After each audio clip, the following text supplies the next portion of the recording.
So here we have Kepler's first law, which is an example of the inverse square law. This shows that planets orbit the sun in an ellipse, not a circle. This can be seen through the inverse square.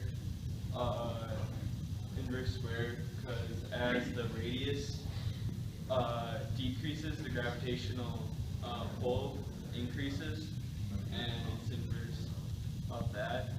It's also true. Mr. Kavanaugh, could you please report to the gymnasium?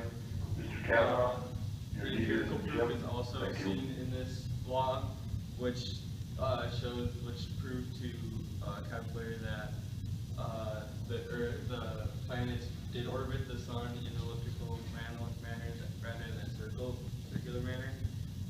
People thought that they did orbit in a circle, but based on the data Kepler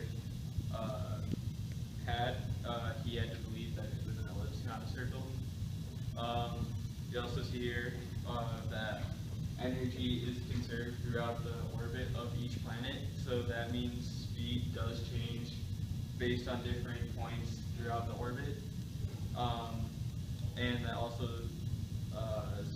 says that constant velocity is not happening throughout the orbit at all. We see that through when the Earth is closer to the sun, because it is orbiting slower there than it is when it is farther away from the sun.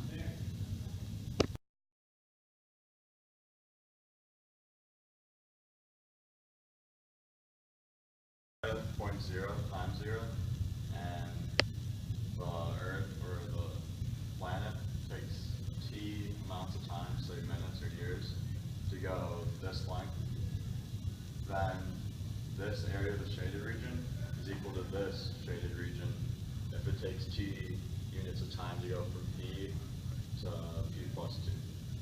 So the theorem says that these two regions are, or the law says that these two regions are equal.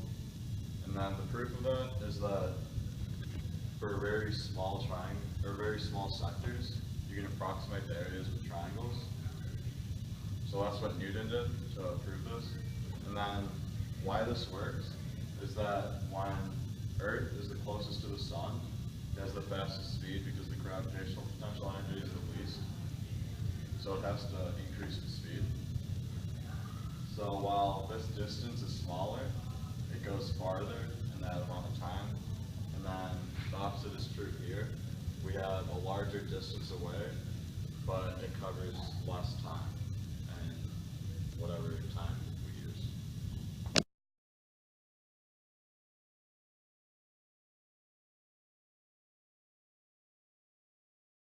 Kepler's third law says that the square of the orbital period of a planet is directly proportional to the cube of the semi-major axis of its orbit. This law is expressed by capital P squared divided by a cubed. The law says this expression has the same value for all planets in the solar system. Capital P is the time taken for a planet to complete an orbit around the Sun, while lowercase a is the mean value between the maximum and minimum distances between the planet and the Sun. The modern formula for this expression is capital T squared divided by a cubed equals the constant 4 pi squared divided by capital G times the quantity capital M plus lowercase m. In this formula, capital T is equal to the orbital period of the planet, capital M is equal to the mass of the star, lowercase m is the mass of the planet, capital G is the gravitational constant, and A is the semi-major axis. In this formula, since m is so large relative to lowercase m, the approximation capital M plus lowercase m equals capital M can be made. To derive this equation, we must first start with Newton's second law, which is force equal to mass times the centripetal acceleration. The force acting on m is equal to the gravitational constant times capital M times lowercase m divided by radius squared is equal to m times the centripetal acceleration, which is equal to omega squared times the radius. From there, we can divide by r, leaving us with gravitational constant times the mass of the star divided by radius cubed is equal to omega squared. We then know that omega is equal to 2 pi divided by the period. So then we plug that into the equation, and that gives us gravitational constant times the mass, capital M, divided by r cubed is equal to 2 pi divided by t squared, which we can then convert to 4 pi squared divided by t squared.